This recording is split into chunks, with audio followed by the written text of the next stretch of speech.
The anime begins in a fancy restaurant that looked all westerny. This awesome place called the Nekoya Tavern, some peeps were having a mega debate. They were all fired up about which dish was the best with warm rice. One dude was going on about teriyaki chicken, while this old fellow was all about pork and another guy was swearing by curry rice. It was getting pretty intense when suddenly, these lion-like dudes showed up. They were all like, yo, Katsudon is the boss. No doubt about it. Things were about to get real ugly, and it seemed like a brawl was brewing. But hold up. The owner of the tavern, the big boss called Master, stepped in just in time. He gave them a super serious look and said, "Hey, guys, no violence allowed in my joint. Knock it off or I won't cook for you again." Now, on this totally bling mountain covered in gold and all kinds of shiny stuff, there was this grand dragon. This dragon had been chilling for like a gazillion years. But one day, the dragon transformed into a totally gorgeous lady named Eka no Ju. She was like, "Yo, maid, fetch me a dress." After her maid sorted her out, Eka no Ju descended the mountain, looking all human and stuff. She rolled up to the Nekoya Tavern and ordered her all-time fave beef stew from Master. Man, that stew was so good, she savored every single bite. When she was done, she paid Master and bounced, taking a pot of beef stew with her. And when she reached her mountain, she transformed back into the majestic dragon and totally pigged out on that stew with sheer happiness. The next day, when Master was getting ready to open the tavern, guess what he found? There was this girl snoozing on the kitchen floor. Her name was Aletta, and as soon as she woke up, she freaked out and said sorry for slurping up all the corn soup from the pot. Master was pretty chill about it and told her to spill the beans on what happened. Turns out, Aletta was a demon. She spilled her guts about how she ended up there. So the night before, poor Aletta was starving like crazy and was just lying around in the ruins. But then she caught a whiff of something amazing and followed her nose to this door that said Nekoya Tavern. And man, she thought she was dreaming. The food in there was out of this world. She couldn't control herself and ended up slurping down all the soup in the pot. And just like that, she fell asleep right there. So that's how she ended up in the kitchen. Aletta finished her story and showed Master her tiny horns as proof that she was a demon. But she made it clear that she was as strong as any regular human girl, no superpowers or anything. See, Aletta had left her hometown like 6 months ago and moved to the big human city. Her plan was to keep her horns a secret and live a peaceful life. She got herself a job at an inn and worked her tail off while hiding her true identity. But one day, disaster struck. Her hat slipped off while she was doing her thing and bam! Everyone saw her horns, she got fired on the spot, and news about her being a demon spread like wildfire in the city. So, with no job and no cash to her name, poor Aletta was stuck living in the ruins, barely scraping by. And then one morning, she got caught swiping some corn soup from the pot in Master's kitchen. She was super sorry and expected a big scolding or to be kicked out. But guess what? Master surprised her by offering her breakfast instead. Aletta was all like, "Nah, I don't want to be a pain," and she explained that she couldn't pay for the meal because she was broke. But wait, Master wasn't about to let Lev starve. He was like, "Nah, I don't make special breakfasts. Let's all eat together." So he whipped up some crazy bread with meat and veggies and eggs too. When he brought the breakfast to Aletta, she was blown away by his mad cooking skills. Man, that food was out of this world, and Aletta couldn't believe her taste buds. Master had a feeling that Aletta was on the lookout for a job, so he was like, "Hey, how about working at my tavern once a week?" Aletta wasn't too sure at first, but she was super grateful for the chance. After freshening up with a nice bath and putting on clean clothes, Master patiently showed her the ropes of working at the tavern. Now, in another part of the story, there was this gal named Sarah. She was on this wild adventure, searching for hidden treasures. She handed over her rental money to the innkeeper and decided to explore an old, creepy mine. As she ventured through the dark tunnels, she stumbled upon a door that said Nekoya Tavern. Sarah was on high alert and pulled out her sword, ready for anything. She slowly opened the door, and guess who she found inside? It was Aletta, all dressed up in a maid outfit. Sarah was totally caught off guard and kept her guard up just in case. Yo, the master of the Nekoya Tavern stepped in and was like, "Yo, Sarah, put away that sword." He had to explain to her that she was actually inside the tavern. Sarah was like, "What the heck? A restaurant in an old mine?" But hold up, it got even crazier. Master spilled the beans and said that the door was a portal thingy that messed with space and time, leading to other worlds. Sarah was totally mind-blown trying to process all this info. But when Master assured her that the food was safe and sound, Sarah was like, "All right, I'll give it a shot." Now it was Aletta's job to serve the food, so she made sure Sarah's table was all set and waited for her to sit down. Sarah was a bit unsure because she had doubts about eating food from another world. But then Aletta poured her a glass of lemon water, and dang, it was hella tasty. That surprised Sarah in a good way. Aletta handed her the menu book, but Sarah only recognized one dish, beef stew. So she decided to go with the daily special and asked Master for more deets about the menu. Master was like, "Yo, today's special is some chopped fried beef." He headed to the kitchen to whip it up, and while Sarah waited, she started thinking about her grandpa's choice to live in that old mining town. She had a hunch that the real reason he stayed there was because of the mind-blowing food at Nekoya Tavern, which was even better than the fancy stuff in the big capital city. Yo, in no time at all, Master brought out Sarah's order from the menu. Aletta was like, "Yo, Sarah, pour that lemon sauce all over the minced fried meat, and feel free to grab some soup and bread if you want." Sarah took a big old bite of her food, and boy, oh boy, it was like a flavor explosion in her mouth. She couldn't believe how ridiculously tasty it was. Each bite was pure bliss, surpassing all her wildest foodie dreams. Then these two dudes who had been to the tavern before showed up and ordered their usual grub. Sarah was thinking about leaving after her third plate, but guess what? Master, the innkeeper, handed her a little wrapped package of the chopped fried beef. He explained that her grandpa Wilhelm used to always order that dish, and since Sarah seemed to love it too, he made some extra just for her. Sarah was so touched by the gesture, she could have cried. She gratefully accepted the meat and felt all warm and fuzzy inside. Master then asked about her grandpa, and Sarah sadly shared that he had passed away a while ago. She felt kind of bummed because she knew she couldn't come back to Nekoya Tavern anymore. With a heavy heart, she opened the door and headed back to the old mine. As Sarah made her way through the mine, she couldn't stop thinking about that minced fried beef she was carrying. She wondered if it was like her grandpa's secret treasure, you know. Maybe it held a special memory of their love for the incredible food at Nekoya Tavern. It was like a tasty memento of their bond, and Sarah cherished it with all her heart. Yo, in a totally different part of the world, there was this bodyguard dude who approached a captain named Heinrich. At first, the bodyguard wasn't sure if the guy standing in front of him was the real deal Tatsuguro, a soldier they were waiting for. But after some double-checking, Heinrich confirmed that, yep, this dude was the legit Tatsuguro. Turns out, Tatsuguro had come to the fort to deliver Heinrich's forgotten sword. That's when Heinrich's memory kicked in. He remembered this mission he had gotten, 3 years ago. His job was to deliver a message to the king about an attack by these moth dudes. And let me tell you, Heinrich faced all sorts of crazy obstacles along the way, like his horse getting poisoned by human moths. So he had to finish the journey on foot, man. As time passed on his crazy journey, Heinrich started getting mad thirsty and hungry. He was all like, "Man, I can't go on like this." But then, like a miracle, he stumbled upon this mysterious door right smack in the middle of nowhere. Talk about intrigue. He stepped inside, and guess what? It was all cozy and stuff, like a comfy hideout. And the dude running the joint was Master himself. Heinrich was like, "Yo, give me some food and drink." And just like that, Master came back with a plate full of fried shrimp. Now here's the thing. Heinrich thought it tasted oddly familiar, like it reminded him of home or something. The food was so dang good, he couldn't help but order plate after plate. But then it hit him like a ton of bricks. He totally forgot to bring money. Now Heinrich was in a pickle, man. He had to come up with a plan, so he made the tough decision to leave his sword with Master as collateral. He promised that he'd come back and pay his debt once he got his hands on some cash. Time went by, and Heinrich searched high and low for that door that would take him back to that mysterious place, but no dice. He couldn't find it anywhere. Alright, fast forward to the present time.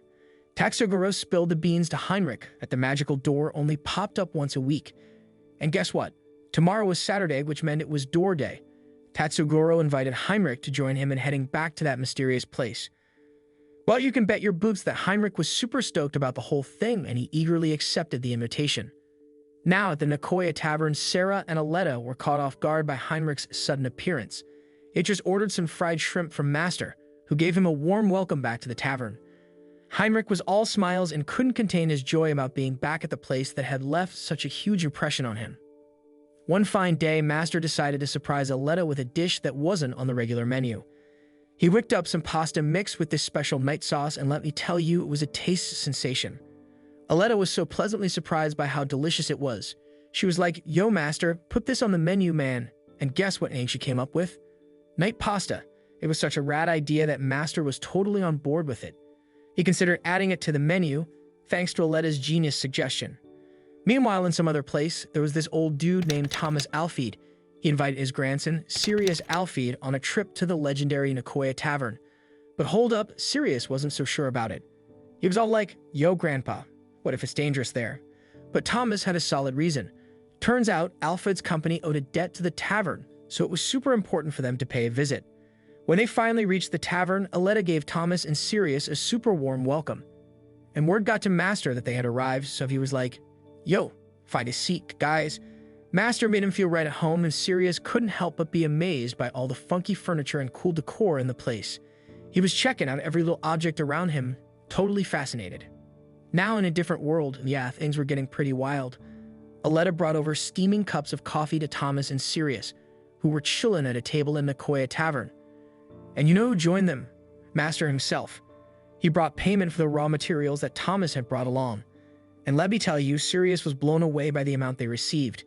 He was like, wait, these ingredients weren't even top-notch. But Thomas explained that Master didn't use those ingredients for regular dishes. Nah, man, he used them for his mind-blowing culinary experiments and research on taste. Sirius was seriously impressed by Master's dedication to giving his customers the best food experience ever. Just as they were wrapping up their chat, Master, with his usual flair, offered him a free meal. And you know what? Thomas mentioned his all-time favorite dish, meat sauce spaghetti, and Sirius was like, yo, I'll have what he's having. All right, hold on to your taste buds, because Master was back with their food. He presented it to Thomas and Sirius, and let me tell you, when Sirius took his first bite, it was like an explosion of flavor in his mouth. He was like, whoa, Master, what's the deal with your sauce? It's on a whole other level compared to other places. After savoring every last bite of their super yummy meal, Thomas and Sirius headed back home. But guess what? When they closed the door behind them, it vanished into thin air, leaving no trace. Sirius was all confused, like, what the heck just happened? But here's the thing, my friend. That door only appeared once a week like some secret magic thing. And you know what? Sirius was determined. He was going to come back to the tavern every fourth week to have a chat and negotiate with the shop owner. He had a plan, and he wasn't going to miss out on those amazing flavors again. Now let's rewind to the past. There was this dude named Wilhelm who happened to be Sirius' grandpa. One day, Wilhelm got a message from his son, who was off fighting in a war. Turns out, his son entrusted his little girl, Adelheid, to Wilhelm's care. It was a heavy responsibility, but Wilhelm took it on with love. He met up with his grandson, that's Sirius, by the way, and brought Adelheid to this secret place behind a mysterious door. He made her promise not to spill the beans about the door to anyone. It was their little secret. Now let's zoom back to the present. Adelheid, all grown up, was reminiscing about the memories of her grand adventure to her grandpa's castle. She was just sitting there, reading a book, when bam. The door that looked kind of familiar suddenly appeared right in front of her. Talk about a shocker. Adelheid couldn't contain her excitement. She swung that door wide open, and surprise, surprise, there was Aletta. Aletta told her that she had stepped into Nekoya Tavern. And guess who else was there? Master himself. He recognized Adelheid as Wilhelm's granddaughter and remembered her visits to the tavern when she was just a little tyke. Adelheid was totally stoked that Master still had her grandpa in mind. Since it was Adelheid's first solo visit, Master decided to be extra awesome. He offered her a free meal in honor of her grandpa. Adelheid had a flashback and remembered the special menu her grandpa used to order. She wanted to try the cloud thingy, but hold on a sec. Aletta was a bit confused because she couldn't find any dish called cloud in the menu book. But no worries, man. Master totally got what Adelheid meant. He got right down to business and started whipping up that special cloud dish just for her. Not too long after that, Aletta showed up with a glass of chocolate parfait for Adelheid. Man, as she savored that dessert, the delicate and soft taste brought back all those amazing memories of her grandpa. It was like a flavor trip down memory lane. But before Adelheid left, Master was like, hey, come back again, all right? We're open every Saturday. Now get ready for a wild twist. In the swamp plains of the eastern continent, there was this group of lizard folks led by a dude named Gagampo. People called him a hero man. And guess what? He was getting all set to go to Nekoya Tavern.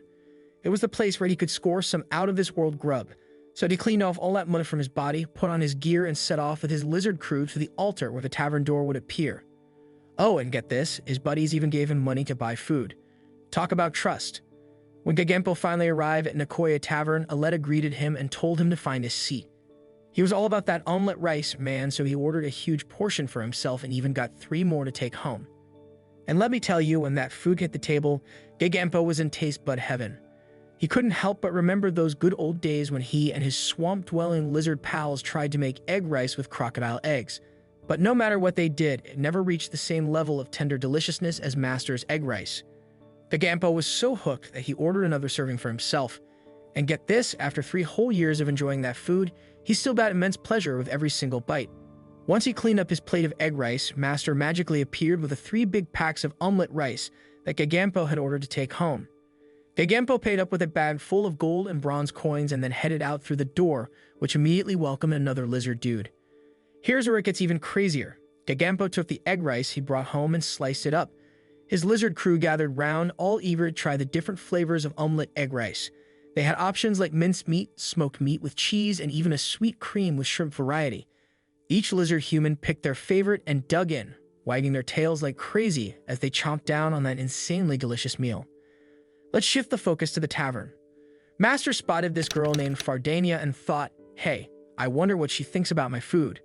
So he went up to her and asked for her opinion. Fardania got all nostalgic and started thinking about the day her mom passed away. Her dad had been real worried about her going out on her own, but she assured him that she was a grown-up now and could handle herself. Now picture this, Fardania headed into the forest, right? And guess what she found? A wounded baby deer, all hurt and stuff. But Fardania had these cool magical powers, man. She used them to heal the little fawn and told it to be careful before she continued on her way. As she roamed around, she gathered mushrooms to make her dad's favorite salad. But here's where things got interesting. While she was picking those shrooms, she felt this weird magical vibe like something out of a fairy tale or something. Finally, Fardania made it back home, and who was there to greet her? Aletta, of course. Aletta invited her to take a seat at the tavern and handed her the menu book. But as Fardania looked through the dishes, she noticed that they all had meat, fish, milk, or eggs, stuff she couldn't eat. Aletta wasn't sure if there was anything on the menu that would fit Fardania's dietary needs, so she went to consult with Master, the big-shot lizard man chef. Master, the culinary genius, put on his thinking cap. He pondered for a bit and then told Aletta that he could whip up something special just for Fardania. At first, Fardania was kind of hesitant, but she decided to be patient and see what Master had in store. She wondered, if humans struggle to make tasty dishes without meat, would this food really be delicious? She was about to find out. Guess what happened next? Master came back, but this time he had a plate of tofu steak smothered in ponzu sauce, and get this, instead of bread, he swapped it with rice to fit Fardania's special diet. It was like a culinary magic trick. Fardania took her first bite and was like, whoa, baby. The flavors exploded in her mouth, man. The tofu was cooked to perfection, and that ponzu sauce added this tangy kick that was out of this world. As she savored each morsel, Fardania couldn't help but think of her mom's amazing cooking. She was blown away by Master's culinary skills, that's for sure. And you know what? With every delicious bite, Fardania realized that us humans had it in us to create some seriously exquisite cuisine. It was like a whole new world opened up before her taste buds. She felt inspired, like this burning desire to go on a quest for incredible food. She made a vow to create her own magical fairy cuisine that would be just as mind-blowing as the stuff she had in Nekoya Tavern. Can you imagine how rad that would be? Fairy food that's off the charts amazing. Let's switch things up and focus on Alexander, a mighty fighter. He had just won a fierce battle against Lionel, this half-lion dude. Lionel had been fighting for ages, man, and if he could win 100 fights, he'd earn his freedom from the kingdom. But here's the thing, Lionel was feeling real unsure about his chances in the next fight against the fearsome Mantikan. The dude was full of frustration and had all these thoughts about his uncertain future weighing him down while he sat in his gloomy cell. But hold up, something magical happened. In the midst of all his worries, Lionel spotted a mysterious door that suddenly appeared in his cell. It was like some crazy fantasy stuff. Lionel couldn't resist his curiosity, so he swung that door open and bam, he found himself in this cool tavern run by Master's grandpa, Nekoya. Now let me tell you, Master was this legendary lizard man chef, man. He walked up to Lionel and offered him a meal, assuring him that he could put it on his tab if Lionel didn't have any money. Talk about generosity. Lionel's stomach growled like a beast, man, and he straight up told Master that he wanted some meat. He needed that strength for his upcoming fight, And guess what? Master didn't waste any time. He served up a steaming hot bowl of katsudon, which is this Japanese dish with pork and rice. The moment Lionel took a bite, he was floored by the insane flavor explosion in his mouth. The pork was all tender, the sauce was savory as heck, and the rice was fluffy like a cloud. It was like a taste symphony, man. Lionel couldn't hold back and scarfed down the whole bowl in no time. He wanted to order more, but dang it, he didn't have any money. So with a heavy heart, he gave up on that idea. But guess what? Master was thrilled to see Lionel chow down with such gusto, so he happily served him another bowl of katsudon. Lionel couldn't believe his luck. He ended up devouring a total of 5 servings, man. It was like a Katsudon feast. He felt super grateful to Master and made a vow to win his fight and come back to the tavern to pay for all the pork rice he had eaten. He wanted to make things right, you know. So the day after all that Katsudon goodness, Lionel faced off against Mantikon in the arena. Man, he was fueled by that delicious meal and had this newfound strength and determination. With his sword swinging like crazy, he landed a fierce strike right on Mantikon's neck, taking the creature down and winning the fight. Talk about a knockout victory, baby. This winning catapulted Lionel to fame, and he raked in a hopping 10,000 coins in just 1 year. From there, he dominated the arena for a mind-blowing 20 years, man. He became the one and only Lion King, a legendary figure that everybody admired. Roar! Now let's shift gears to the great country of the Eastern continent, where this girl named Victoria was born. She was an elf, but her parents were human. Victoria decided to live her life as a witch and had no interest in getting married. 10 years later, she got a pretty sweet deal. She became a student of the famous magician Altorius, who was like one of the biggest badasses in the whole empire. After completing her training, Victoria headed back to her noble territory to work on her magical research in her very own private laboratory. Talk about some serious witch vibes. But guess what? Every week without fail, Victoria would make her way to Nekoya Tavern, man. She had this thing for almond pudding. It was her absolute favorite dessert. She would scoop up those yummy fruits into a bowl, pile on the pudding, and savor every single bite. Once she finished chowing down and paid up, Victoria would actually get another serving of that heavenly pudding to take home. And you know what she did? She stored it in her magic box to make sure it stayed fresh and tasty, so she could enjoy it whenever she wanted without waiting a whole nother 7 days. That's some next-level magical snack planning, my friend. The scene moves to another day at Nekoya Tavern. Aletta, fresh and clean from her shower, was all set to start her day. She put on her snazzy work clothes and got ready to clean the tavern and lend a hand to Master in the kitchen. She was all pumped up, eagerly waiting for customers to walk through that door and chow down on some awesome food. But before they arrived, Master did his thing and checked out all the supplies in the fridge. Then he was like, "Yo, Aletta, let's hit the storage room and grab some more ingredients." As they made their way to the storage room, Aletta noticed that Master picked up some potatoes. It brought back memories for her, man.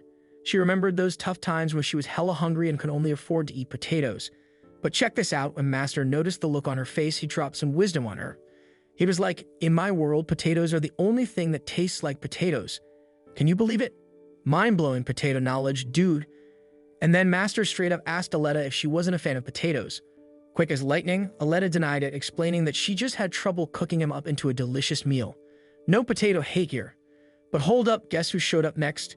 Sarah, the regular customer. She walked in and ordered some chopped fried meat, but she also had a question for Aletta. She wanted to know if Aletta had managed to find a job in her other world. Aletta, with a bit of a sigh, explained that she had only been able to snag some small jobs here and there. Before things got too heavy, though, the great magician himself, Altorius, strolled in and ordered some fried pork roasts.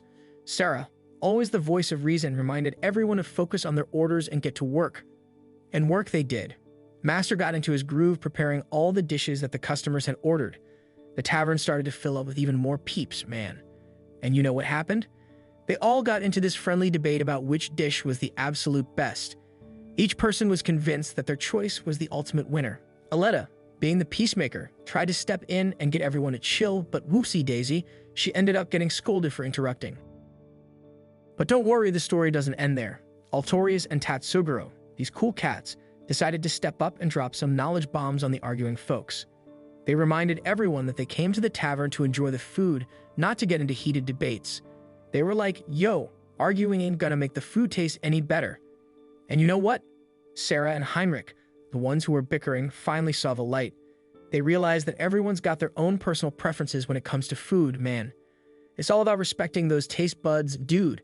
Then Tatsuguro brought up this similar debate he had with Wilhelm in the past. Talk about some foodie history, right? So Altorius, this cool magician dude, spoke up and said that while all the other dishes were bomb, the fried pork roast was the perfect match for some bread action. Well, that set off a whole debate between Altorius and Tatsuguro about which dishes were the best when paired with bread. Things were getting intense, man. But guess who jumped in?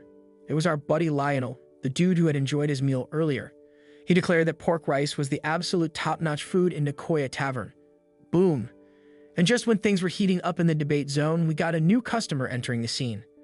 Big Empo, the hungry lad, straight up ordered a big old serving of omelet rice and 3 more to take home. Aletta, the master of greetings, welcomed him and asked him to find his seat. Adelheid, the curious gal, was surprised by Gagampo's order and decided to give Victoria's advice a try. Meanwhile, Fardania, the quiet one who had been savoring her steak, went up to Master and thanked him for whipping up such tasty grub. She also asked if Master had any new rice wrap options because the food back in her town just wasn't doing it for her. Master, always the creative chef, was like, "Yo, I got you. How about a ball of grilled rice?" He asked Fardania to be patient and wait for the magic to happen. Meanwhile, the debate squad at Nekoya Tavern kept going at it, man. Aletta was in the midst of remembering all the new orders and special requests from the customers, even those who wanted their food wrapped up to go. The night was creeping in, and Aletta was feeling the exhaustion in her bones from the crazy evening. But hold up, we're not done yet. Ekonevju, the grand dame herself, was the last one to leave. She took home a big pot of the mouth-watering beef stew. Master, always the observant one, noticed Aletta's tiredness and whisked her away to the kitchen. He had a plan to teach her a brand new dish, a dish of steamed potatoes. Aletta was all ears, man, soaking up all the steps that Master explained. She was super intrigued by the process and the mouth-watering aroma of the dish as it cooked away. Finally, the steamed potatoes were done, and Aletta took her first heavenly bite. And oh boy, she was blown away by the mind-blowing taste that just melted in her mouth. Who would have thought that potatoes could turn into such a scrumptious delight? It was pure potato magic.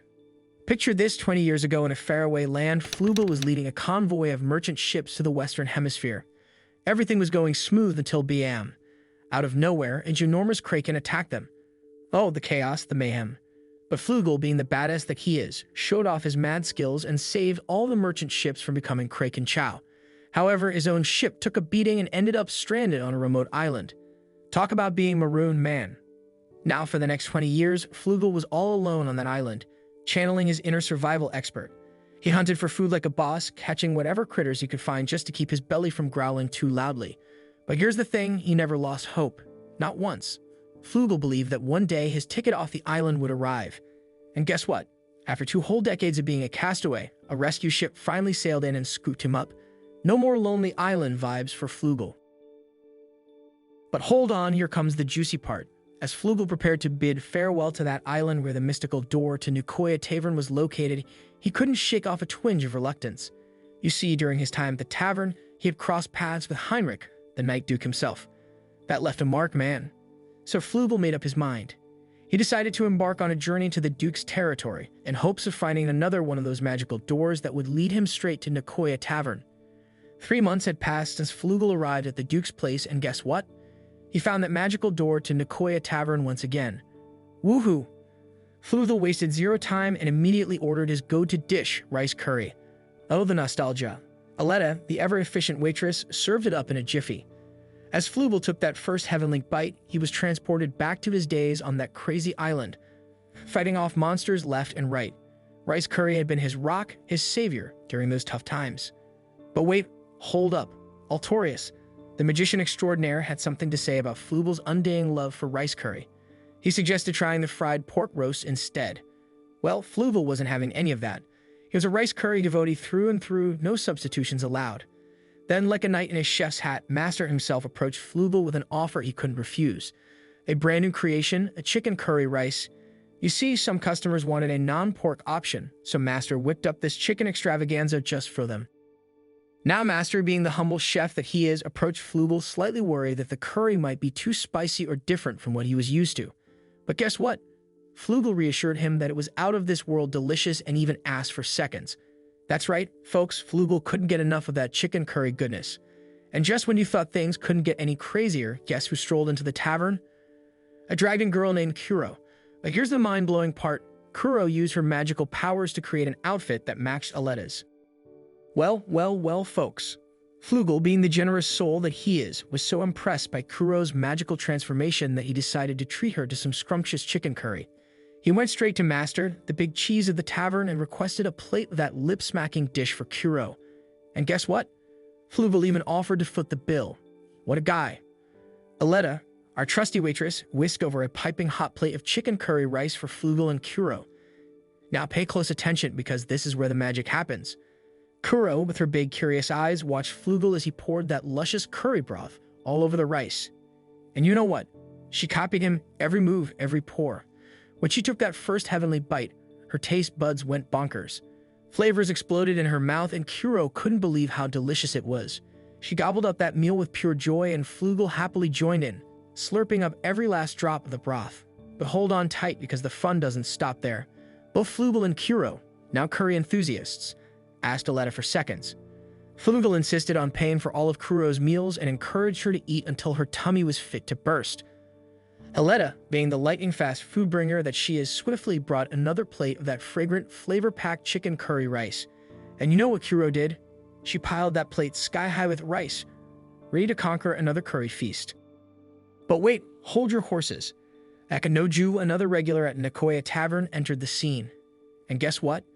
She recognized Kuro as a dragon. Talk about a dragon's eye for detail. Akinoju, being the food lover that she is, ordered a beef stew and started telepathically chatting with Kuro about the best dishes at the tavern. And guess what Kuro enthusiastically declared? Chicken curry, my friends. That's right. Kuro believed that chicken curry was the king of all dishes in that magical place. And here comes the twist, folks. Akinoju found out that Kuro didn't have any money to pay for the food she devoured. But fear not, because Akinoju had a plan. She asked Master to hire Kuro at the tavern and offered to foot the bill for her beloved chicken curry. Akinoju, being the thoughtful soul that she is, saw Kuro's predicament and stepped up to help. But hey, Aletta, our dear waitress, couldn't help feeling a little anxious. She worried that Master might not be satisfied with her work now that Kuro was on the team.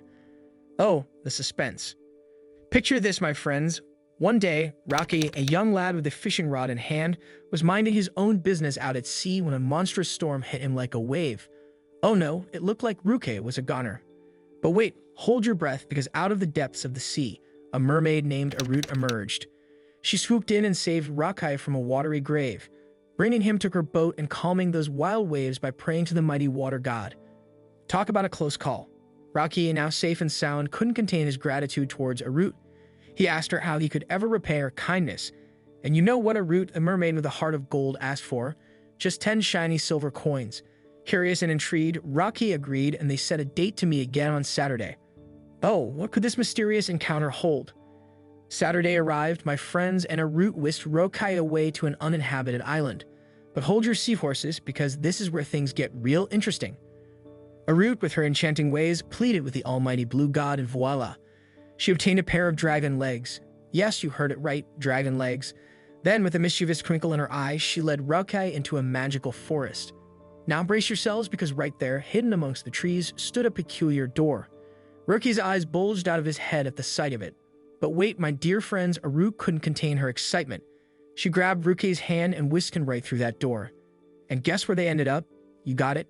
Nekoya Tavern, the enchanted eatery run by none other than Master and Aletta. Master and Aletta warmly greeted the unexpected guests, and Arut, full of confidence, ordered not one but 2 chocolate sauce hamburgers with rice. Oh, the audacity! As they sat down to feast, Rukai couldn't help but stare in awe at the curious faces of the other customers. Talk about a bizarre turn of events. Aletta, being the culinary magician she is, served those hamburgers with a flourish. Arut assured Ruki that they were in for a taste bud explosion. And boy, oh boy, was she right. Ruki sliced into that burger and was blown away by the juicy tenderness of the meat.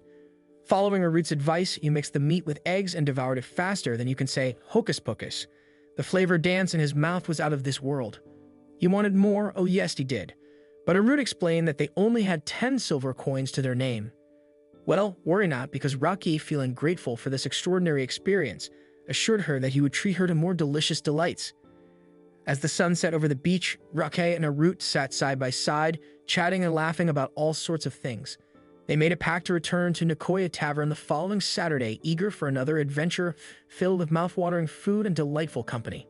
Oh, the anticipation! In another realm, Aletta, our enthusiastic heroine, sets foot in Sarah's house for a maid job interview. But guess what? Sarah, the grand owner of the house, turns out to be someone Aletta knows. What a small world indeed. With a warm welcome, Sarah invites Aletta inside and spills the beans on the job duties. She even offers Aletta a place to crash in her very own house and escorts her to a cozy room fit for a maid extraordinaire. Now here's where the culinary magic happens. Aletta, brimming with excitement, finds herself in a brand new kitchen. With a twinkle in her eye, she decides to whip up some butter-steamed potatoes using the treasures she discovers in Sarah's pantry. Oh, the possibilities. As she works her culinary wonders, memories of the scrumptious cookies from the Flying Puppy cake shop flood her mind. Those cookies were so heavenly that even her mentor or master had given her the thumbs up to indulge. But hold your forks, folks, because Aletta, with all her willpower, reminds herself to limit her cookie intake to a mere 5 pieces per day. Oh, the struggle is real. Now let's fast forward to the nighttime shenanigans at the restaurant. Kuro, the spirited dragon girl who happens to be a waitress there, approaches Aletta and requests a serving of chicken curry in exchange for her job. Talk about a spicy proposition. Aletta agrees and, in return, receives a mysterious chocolate envelope from Kuro as payment. Ooh, the intrigue. But wait, there's more. Mastered, a kind-hearted owner with a heart of gold, surprises Aletta with a can of cake from the famous flying puppy shop. It's a celebratory gift for landing the maid job, you see. Aletta, humble as can be, hesitates to accept the cake because, it's quite the pricey treat. But fear not, my friends, because Master, in all his wisdom, assures Aletta that he doesn't mind at all. He knows just how much she adores that delectable cake. In a far-off corner of the world, Sarah's spunky sister, Sia Gold, decides to pay her a visit. Guess who opens the door? It's our fantastic maid, Aletta. She greets Sia with a big smile and introduces herself like a true pro. But wait, Sarah is off on a thrilling treasure hunt, leaving the house empty. No worries, though. Aletta invites Sia inside and offers her a refreshing drink while she heads to the kitchen to whip it up. Now let's talk about curiosity, my friends. Sia, always intrigued by new things, can't help but wonder about her enchanting maid, Aletta. After a quick trip to the kitchen, Aletta returns with a steaming cup of tea and some cookies straight from the flying puppy shop. These cookies are a sight to behold with their tempting appearance. Sia's eyes light up with excitement as she takes a bite, and oh boy, the taste is out of this world. The cookies are like a burst of pure deliciousness, leaving Sia amazed. She's so impressed that she can't help but ask Aletta where she got these magical treats. But hey, explaining the whole otherworldly origin of the cookies turns out to be a bit tricky for our adorable maid. Undeterred, Sia, being the clever cookie she is, offers Aletta a shiny gold coin to fetch her a cake from the flying puppy shop. And guess what? She promises to reward Aletta handsomely when she comes back to claim it. Talk about a sweet deal. Now let's switch gears to another extraordinary tale. Wilhelm, our inquisitive customer, finds himself in quite a predicament when his buddy, Gard, drags him to the mountains for a fishy adventure. Wilhelm can't believe his ears when Gard reveals that there's a restaurant perched right on top of the mountain, serving scrumptious fish dishes. Can you imagine that? Upon arriving at a humble little shack, Gard drops a bombshell. He tells Wilhelm that the mystical, otherworldly restaurant lies right behind the shack's mysterious door. And guess who opens that door? It's none other than Kuro, the awesome dragon girl who works at the restaurant. Wilhelm's jaw drops in awe as he enters the magical place. Gard wastes no time and requests Kuro to serve them a feast fit for champions. 2 servings of nautical flour, 2 beers, and a bottle of whiskey with ice cubes. It's time to eat, my friends. Now curiosity strikes again, my pals. Wilhelm can't contain his burning questions and turns to Gard to inquire about the beer and whiskey they're sipping. Could it be the legendary sake Gard raved about? Gard, with a mischievous grin, reveals that the tavern is stocked with all kinds of sake that Wilhelm has never seen before. Just as they dive into their conversation, guess who arrives? It's Aletta, our supermaid, carrying 2 glasses of ice-cold beer. Wilhelm and Gard can't believe their luck and eagerly raise their glasses for a toast. The taste is pure bliss. Wilhelm and Gard are so impressed they can't resist asking Aletta for an even bigger glass. After a short while, Kuro, the dragon girl with a magic touch, returns to the table with her scrumptious order. Now let me tell you, Wilhelm had his doubts about the taste of the food given the restaurant's remote mountain location. But boy, oh boy, was he in for a surprise.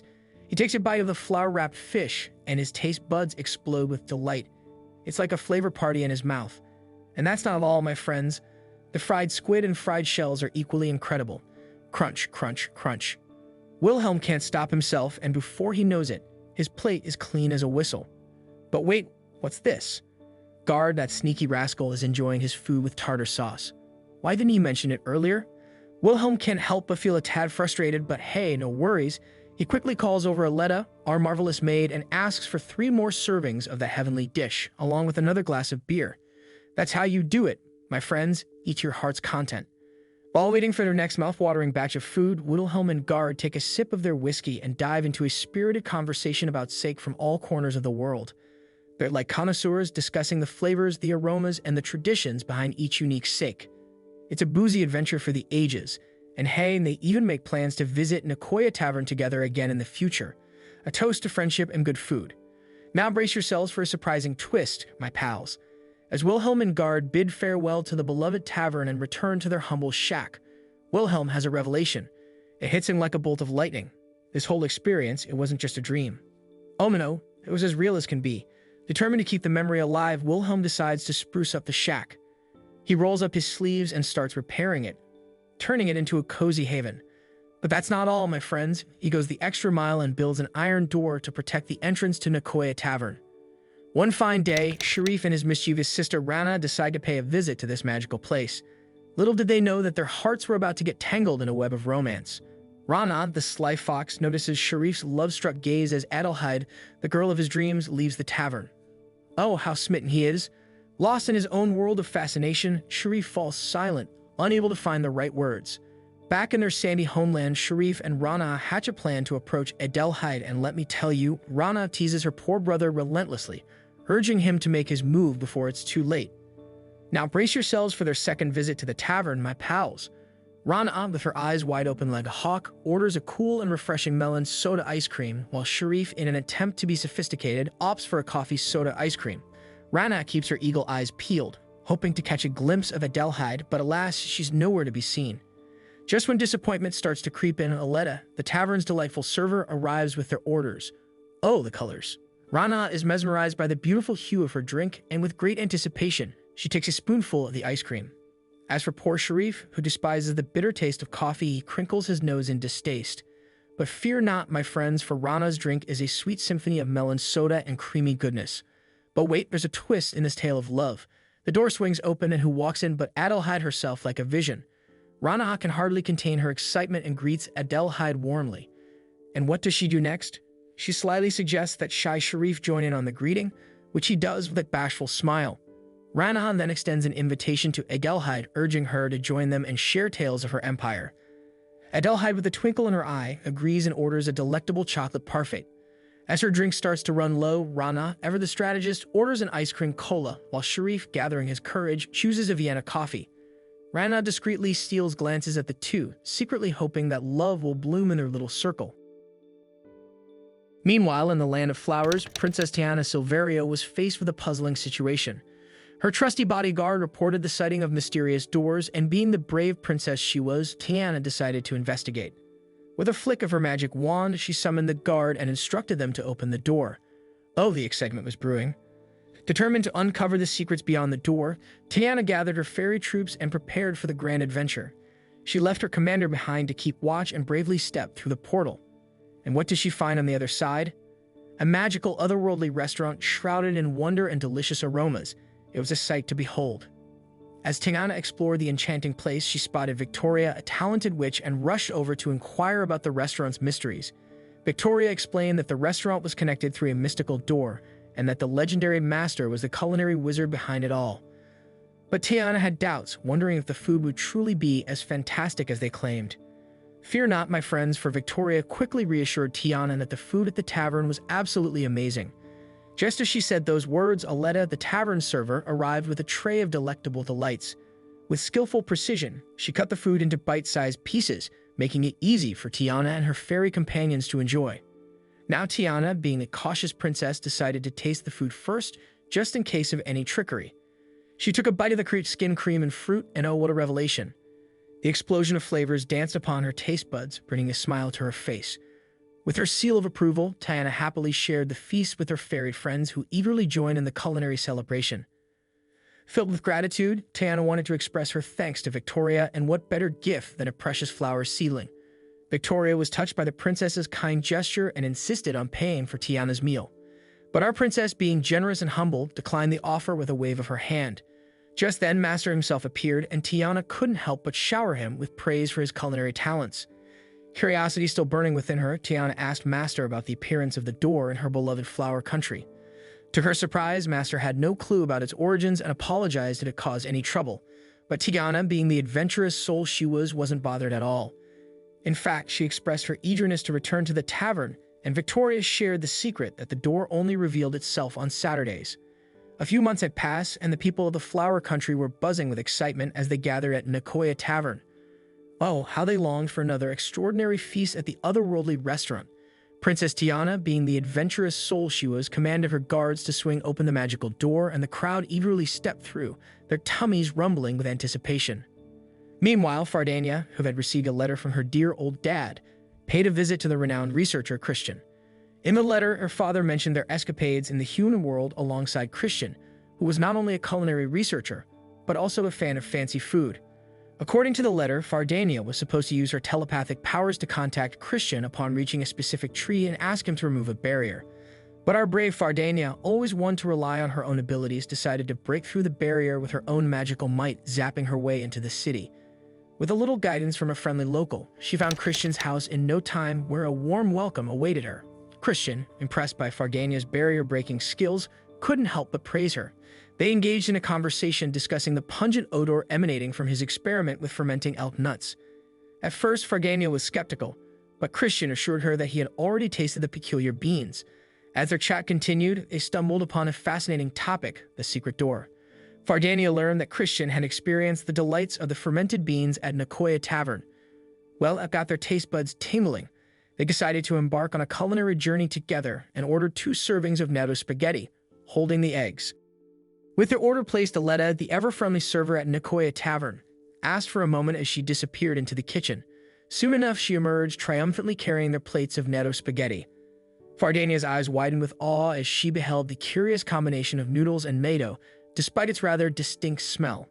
Without further ado, they tucked into their meals, savoring each bite. And you know what? It turned out to be a surprising delight. Fardania couldn't help but express her curiosity about trying natto with rice. Christian, utterly impressed by her creative idea, nodded in agreement. Without hesitation, they placed an order for another dish, natto with rice. And let me tell you, my friends, it was just as scrumptious as they had imagined. Back at Christian's humble abode, he presented Fardania with a special gift, a jar of his homemade miso, crafted with love from those fermented elk beans. Fardania's eyes lit up with delight as she graciously accepted the thoughtful offering. Oh, the adventures of taste that awaited her with this precious miso in hand. Meanwhile, over at Nekoya Tavern, Kuro made her grand entrance, greeted by the ever-welcoming master and Aletta. The dynamic duo informed her that a delectable chicken curry was already prepared for breakfast. With a rumble in her belly, Kuro wasted no time and delved into her morning feast. As she savored each mouthful, a wave of nostalgia washed over her. Ah, the memories of her very first visit to the tavern and the fateful encounter with Akka, a fellow dragon, whom she had known a hopping 35,688 years ago. How time flew. Returning from her reverie, Kuro reminisced about Akka's request. You see, before her departure, Akka had entrusted Kuro with the responsibility of protecting the tavern and its beloved patrons. After all, Kuro possessed a unique power, the ability to withstand magical forces and erase her own existence. A formidable guardian indeed. In the vast continental sea, an angel named Iris extended an invitation to her fellow celestial being, Arius, to embark on a thrilling escapade to the enigmatic Chimera Slaughter Island. Initially, Arius hesitated, for his wise old granny had warned him to steer clear of that treacherous place. But Iris, ever the adventurous soul, reassured him that they would merely observe the island from above and retreat at the first sign of danger. Eventually, curiosity got the better of Arius, and with a mixture of excitement and caution, he agreed to join Iris on their daring expedition. And so off they soared through the skies, their wings carrying them closer to the mysterious island. Once they landed, their eyes widened in awe. There, nestled within the island's depths, lay a cavern that bore the harrowing scars of a past massacre. Amidst the chilling scene, Arius stumbled upon a bag brimming with glittering gold and silver coins, human currency. But what truly piqued his interest was a letter, carefully placed among the coins. The letter revealed the identity of the Chimera Slayer, a valiant soul named Alphonse Flugel, who had intentionally left these precious coins behind for any fortunate soul who stumbled upon them. Flugel's words guided Arius, suggesting that the bearer of the coins used them to access a hidden door atop the hill on a certain special day, Saturday. Driven by curiosity, Iris and Arius took to the hills, their gaze fixated on the hunt for that elusive door. Alas, as they soared and scoured the surroundings, no door revealed itself. Nevertheless, undeterred, the pair decided to make the island their new abode, turning it into their very own angelic haven. They explored every nook and cranny, eager to uncover the island's secrets. They ventured to the beach, where their celestial powers enabled them to reel in bountiful catches of fish for sustenance. Gathering wood, they skillfully crafted a crackling campfire, its warm glow casting a comforting aura over their newfound home. As the days roll on, Iris and Arius grow accustomed to their serene island haven. They revel in the tranquility, reveling in the absence of bothersome monsters. But lo and behold, one fine day, as they return to the very hill where their journey began, Iris spots something extraordinary. The door perched atop the hill. It dawns on Arius that this might be the very door mentioned in that intriguing letter left by Alphonse Flugel. With their curiosity ignited, Iris and Arius muster the courage to open the door, their hearts racing with anticipation. And what awaits them on the other side?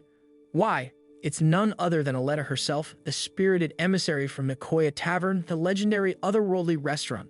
Aletta wastes no time in extending her warm welcome, introducing them to the enchanting tavern that serves as a gathering spot for creatures from realms far and wide, from fearsome monsters to fantastical beings. She gestures for Iris and Arius to settle at one of the cozy tables within Nekoya Tavern, excusing herself momentarily to retrieve the illustrious menu book. As Iris surveys her surroundings, her gaze falls upon a peculiar musical instrument, its alluring melody beckoning to her very soul. Unable to resist, she reaches out and plucks the strings, her voice intertwining with the melody. Arius, enticed by her serenade, joins in harmoniously. However, their dulcet tones carry an unintended consequence. People around them begin to succumb to the sweet lullaby, drifting into slumber. Sensing the urgency, Kuro swiftly intervenes, urging them to cease their enchanting duet. You see, some patrons in the tavern are not immune to their magical voices. If Iris and Arius wish to stay and savor the delights of the tavern, they must refrain from further musical mischief.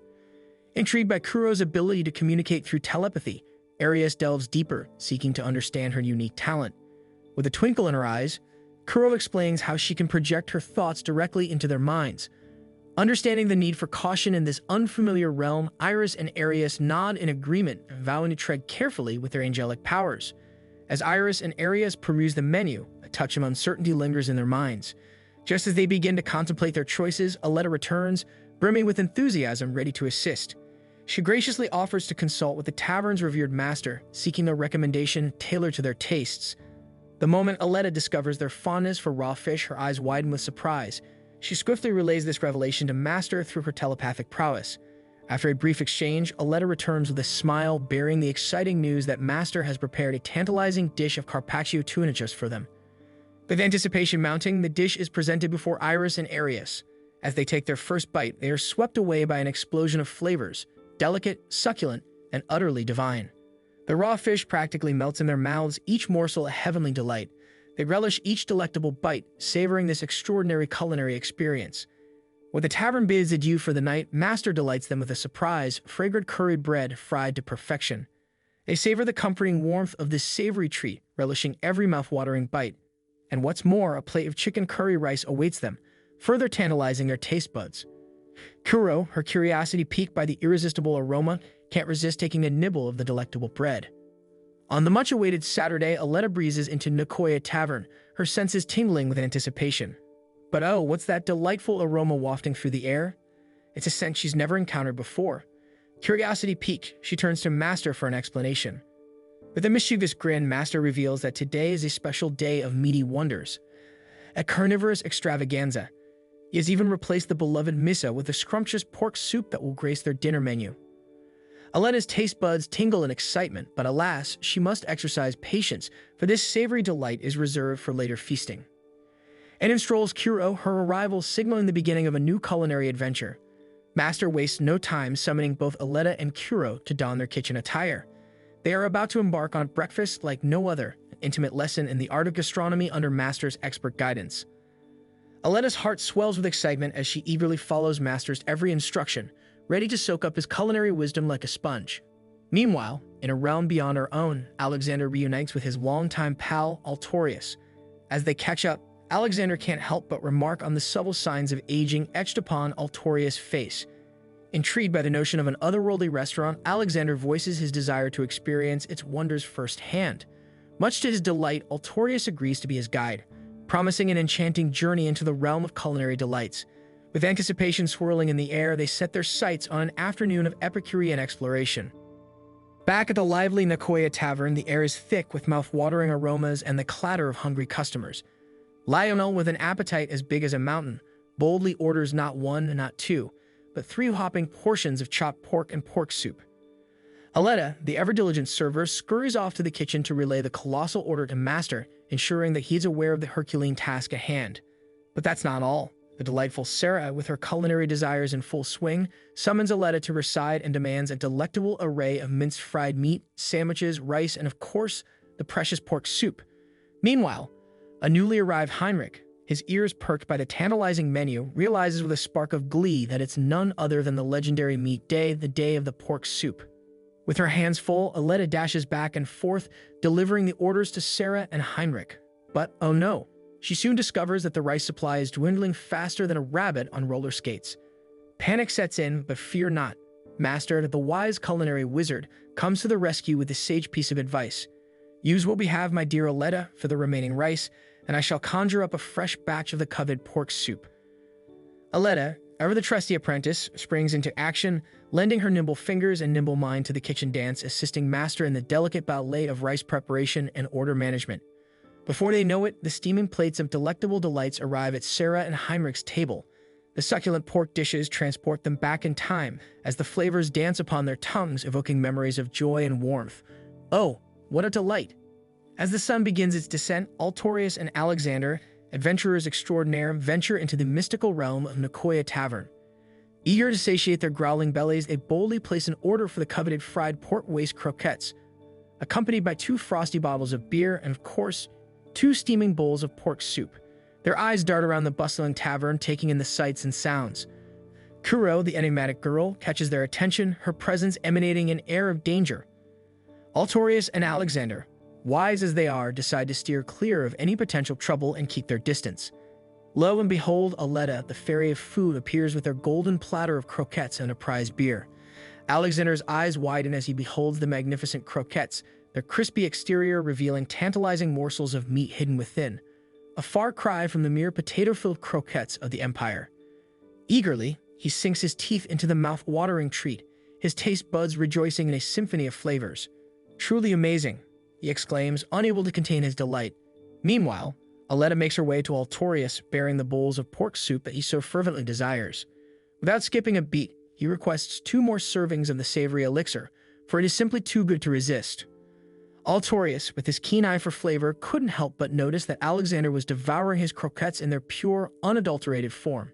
Sensing an opportunity for culinary enlightenment, Altorius playfully nudged his friend and suggested he try adding a dollop of sauce to his croquettes. "Trust me," he said with a mischievous grin, "it'll take you to Flavor Town."